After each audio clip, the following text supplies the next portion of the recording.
Hello guys, this is the recording for the topic 3.3 that is called Relationship between Angular Velocity and Linear Speed. In stage 1 we learn about linear speed, that the speed given by the displacement of a body divided by the time it takes for that object to travel that distance. For example, if you travel 10 meters in 2 seconds, you need to divide 10 by 2 and you are going to get 5 meters per second. That's linear speed. Then, in stage 3, in the previous session, we learned about angular velocity. Angular velocity is the magnitude of angular displacement divided by the time that it takes for that object to travel that angle. Angular displacement, remember, is a change in position, displacement, in an angle, and it's given as theta, and the time is with the letter t. We are going to see more about the formulas, so let's keep with this. Let's picture an object that is moving in a circular motion, just like this. In that circular motion, the initial movement is a linear motion like this, and it has a linear speed. And that motion is also perpendicular. That means that it has a 90 degrees angle with the radius. Okay, here is 90 degrees. So, if we repeat that motion in different points, we are going to have something like this. A movement that is always perpendicular to the radius, and it's moving as this object is moving in the circumference. So that's known as tangential velocity. That linear velocity, that linear speed, is known as tangential velocity. Let's take this to an extreme. Again, we have this circular path and the object that is going to move in the circular motion. If we remember, the initial movement, the initial speed is perpendicular to the radius. And if we point if we draw this perpendicular motion, not 1, 2, or 3, but multiple times, we are going to have, as this object is moving, multiple arrows, and they are going to draw this circular motion. And again, this is the vector for tangential velocity. Tangential velocity, remember, is perpendicular to the radius. So, tangential velocity, what is tangential in the first place? Okay, a tangential line only touches the circumference in one point. This is a tangential line. It is only touching the circle in this point. That's why this motion is tangential velocity, this velocity. So tangential velocity will look something like this. It's moving perpendicular to the radius. In this case, this is the tangential velocity for 1, 2, 3. Sorry for my traveling skills. This is tangential velocity for 1, 2, and 3. So, why this movement is tangential? Tangential velocity. What is tangential? Okay, a tangential line only touches the circumference in one point. This is a tangential line because it only touches the circumference here. That's why we call this tangential velocity. So, a tangential velocity will look like this. And in this case, it's not only one, but in total 4 tangential velocities in those radius, forming those circumferences. So let's see the formula. The formula for tangential velocity is tangential velocity equals to the arc divided by the time. We have these are the variables that we have seen so far, and these are the two formulas that we have seen for angular displacement in radians and for angular velocity. So let's get another formula to calculate the tangential velocity based on this.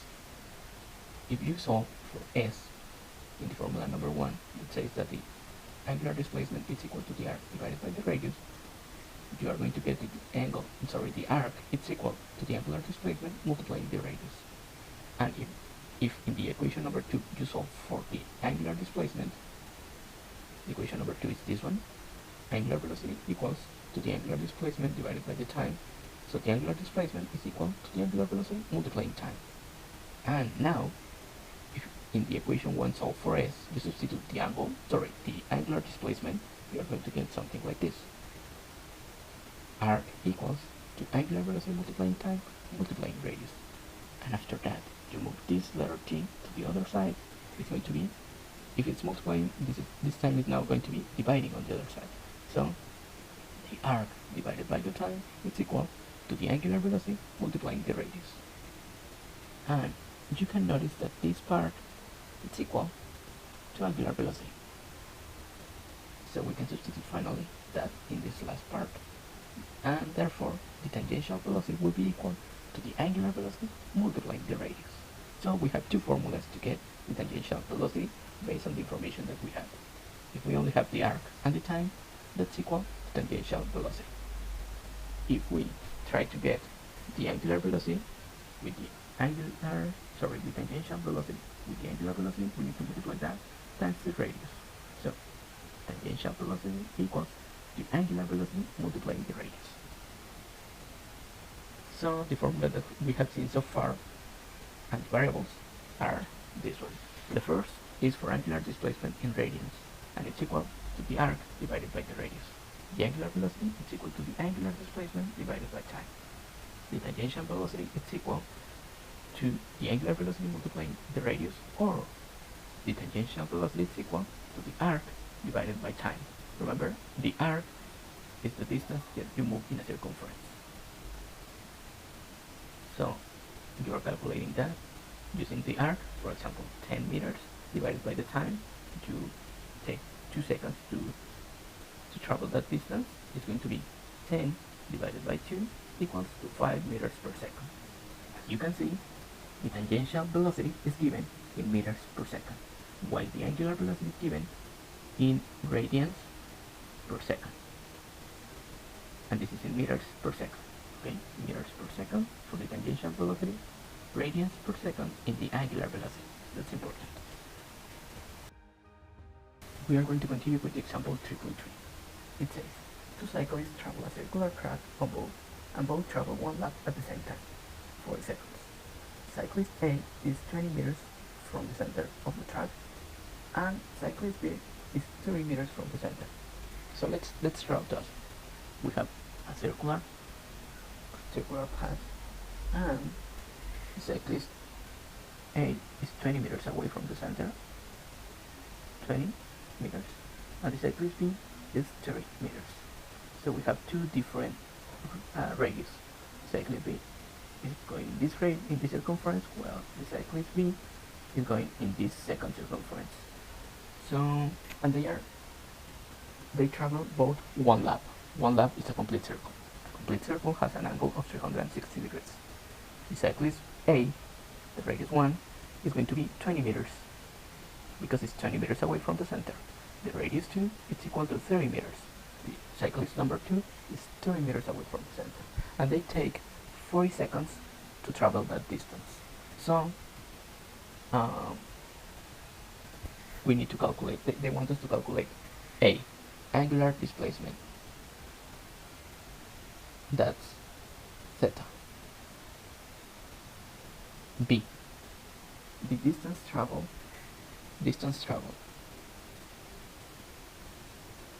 That's S. Letter C, the angular velocity. That's represented with the letter omega. This letter that looks like a W. And finally, D. They want us to calculate the tangential speed. Tangential velocity. And that's represented with the letter V. So let's do the procedure. First, we need to transform the angular displacement into radians, and we can use this formula. 360 times pi divided by 180. So let me do that in my calculator, and you can do the same. 360 times 3.1460 pi divided by 180, and I got 6.2832 radians. That's the answer of letter A. The angular displacement is 6.2832 radians. Now we are going to calculate the distance traveled. As in the exercise 3.1 in the first topic, we calculated that using this, but solving for the letter S. Distance traveled, or the arc, is equal to the angle in radians multiplying the radius. So it's going to be 6.2832 times, oh, but we have two radius, so we are going to have two different arcs, arc 1 and arc 2. So in the first one we are going to use the radius 1, and in the second one the radius 2. So let's multiply 6.2832 times 20 meters and 6.2832 times 30 meters. So the arc number 1 will be equal to 125.66 meters. And in the case of the second one, 6.2832 times 30, it's equal to 188.496 meters. Okay, so that's the answer for the letter B. The cyclist 1 travel a distance of 125 meters, and the cyclist 2 travel a distance of 188. And it makes sense because the cyclist 2 is farther from the center, so it's going to have a greater distance traveled, a greater arc. Letter C is asking for the angular velocity, and we have this formula. Angular velocity is going to be equal to the angle multiplying the time. Both of them has the same angular displacement, 6.2832 radians divided by the time, 40 seconds. And that's going to be equal to, let me calculate, 6.2832 divided by 40, and that's equal to 0.1570 radians per second. That's the same as we did in the previous class to get the angular velocity, dividing the angular displacement by the time it takes to cover that distance. That's easy. And finally, on letter D, we are calculating the tangential speed. We can do that using two formulas. Let's choose the first one. Velocity 1 is equal to the angular velocity, 0.5070, times the radius of the cyclist 1, 20 meters. Velocity 2 equals 0.5070 multiplying the radius of the second cyclist, 30 meters. So let's calculate that. 0.1570 times 20, and that's equal to 3.14. And this is in meters per second, because this one is in radians over second, or second minus 1, and it's velocity, so the units will be meters per second. And in the second case, for the second cyclist, the cyclist B, the velocity is going to be 4.71 meters per second. We can also calculate using the other formula. Velocity 1 equals to the arc 1 divided by time. Velocity 2 equals to the arc 2 divided by time. The arc 1 is 125.66 divided by 40 seconds. This is meters, the other one is in seconds. And in the second case, 188.496 divided by 40 seconds. This is going to be, the first one is going to be equals to 125.66 divided by 40, 3.14 and meters per second. And in the second case, 188.496 divided by 40, 4.21 meters per second. And that's the same result for velocity 1 and the same result for velocity 2. So you can notice that if you are away from the center, you are going to have a greater tangential velocity. Okay? If you are away from the center, if your radius is greater, like in cyclist 2, your velocity is going to be also greater. And that's it for the example. Next, we are going to see a video about this, just to cover all these concepts, and that's all for your class.